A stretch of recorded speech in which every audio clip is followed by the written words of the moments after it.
की कोशिश है। ये कल समान नागरिक संहिता नहीं लागू हुआ है।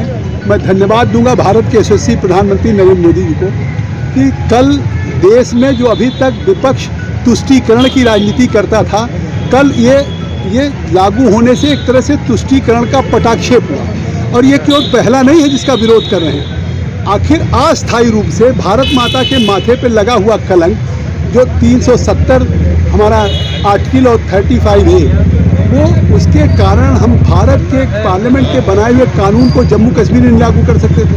हम शेड्यूल कास्ट को रिजर्वेशन नहीं दे सकते थे, प्रधानमंत्री आवास नहीं दे सकते थे, योजनाओं का लाभ नहीं दे सकते थे, किसान सम्मान निधि।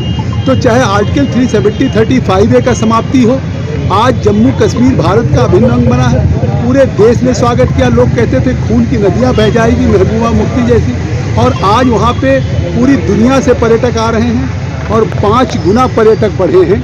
इसी तरह से इसका भी स्वागत कर रहे हैं। स्वागत तो विरोध उसका भी करते थे जब राम जन्मभूमि का मुकदमा चलता था, तो कपिल सिब्बल खड़े होकर के कहते थे अब इसको लिंगर कर दिया जाए, इसको लंबी डेट दे दिया जाए। इसीलिए 550 वर्षों में रामलला टेंट में विराजमान थे। ये तो नरेंद्र मोदी जी को, योगी आदित्यनाथ जी को है कि आज 22 जनवरी को रामलला जी की प्राण प्रतिष्ठा हुई, जिसको केवल देश ने नहीं, दुनिया के 60 देशों में 200 जगह उत्सव के रूप में मनाया गया। आज अगर भारतीय जनता पार्टी के प्रधानमंत्री नरेंद्र मोदी ने कहा है कि 2024 में 400 के पार, तो ये आज जो बस्ती से ये निकल रही है भारतीय जनता पार्टी की यात्रा, ये विजय यात्रा है, बस्ती मुख्यालय से चल रही, जिसका आज इसकी शुरुआत कर रहे शुभारंभ प्रदेश के महामंत्री भारतीय जनता पार्टी के सुभाष यदुवंश जी, जिला अध्यक्ष विवेका जी, उनके साथ आदरणीय जगदीश जी और सभी ब्लॉक प्रमुख, सदस्य, जिला परिषद, सारे लोग। और ये यहाँ से सिद्धार्थनगर होते हुए जाएगी। एक तरह से ये पूर्वांचल का आगाज है कि जिस तरीके से आज भारतीय जनता पार्टी का ये विजय रथ शुरू हो, और निश्चित तरह से 400 पार, और यूपी में हम 80 जीतेंगे।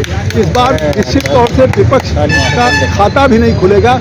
विपक्ष तो एक डूबता हुआ जहाज है, आज उस पर कोई सवार नहीं होना चाहता। जो है वो एक एक करके आज भारतीय जनता पार्टी है। क्या माना जाए कि जातिवाद बनाम राष्ट्रवाद देखने को मिलेगा चुनाव? जातीयता, फिरका परस्ती, तुष्टीकरण की राजनीति का अंत हो रहा है। चाहे मध्य प्रदेश का चुनाव परिणाम हो, छत्तीसगढ़ का और राजस्थान का, वो परिणाम इस बात का द्योतक है कि आज अब देश में राष्ट्रवाद, देश को दुनिया की नंबर 1 इकोनॉमी बनाने में पिछले 10 वर्षों में 11वीं अर्थव्यवस्था के पायदान से हम 5वीं अर्थव्यवस्था पे आए हैं, और 2027 तक नरेंद्र मोदी जी का दुनिया की हम टॉप 3 इकोनॉमी में होंगे।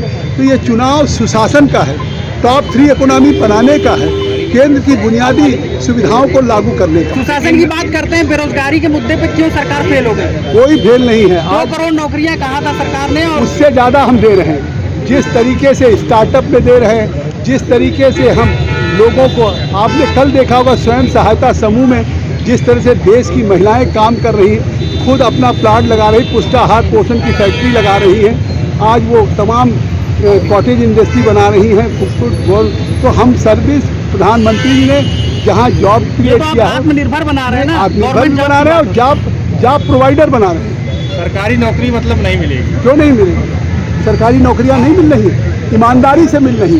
पहली बार उत्तर प्रदेश हो, केंद्र हो, आज सरकारी नौकरियां अगर राजस्थान में अशोक गहलोत की तरह से मिल रही हो, रिश्वत दे के भाई भतीजाबाद, यहाँ अखिलेश यादव के समय में यूपीएससी में जिस तरह से नियुक्तियाँ हो रही थी, तो वो नहीं है।